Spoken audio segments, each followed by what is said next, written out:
हमारे नौजवानों को हर अच्छे और भलाई के कामों में आगे बढ़ना है, हर अच्छे और भलाई के कामों में आगे बढ़ना है। दीन और दुनिया दोनों की फिक्र करने की कोशिश करना है। इसीलिए अहले ईमान को यह दुआ सिखाई गई, सिर्फ दुनिया बनाने की फिक्र नहीं, ना सिर्फ दीन बनाने की फिक्र, दीन और दुनिया दोनों की भलाई की दुआ सिखाई। रब्बना आतिना फिद दुनिया हसना व फिल आखिरति हसना वक़िना अज़ाबन्नार।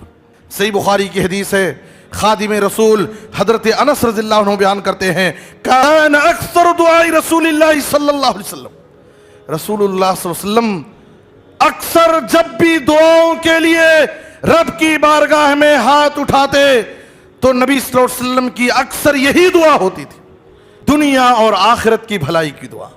रब्बना आतिना फिद दुनिया हसना व फिल आखिरति हसना वक़िना अज़ाबन्नार।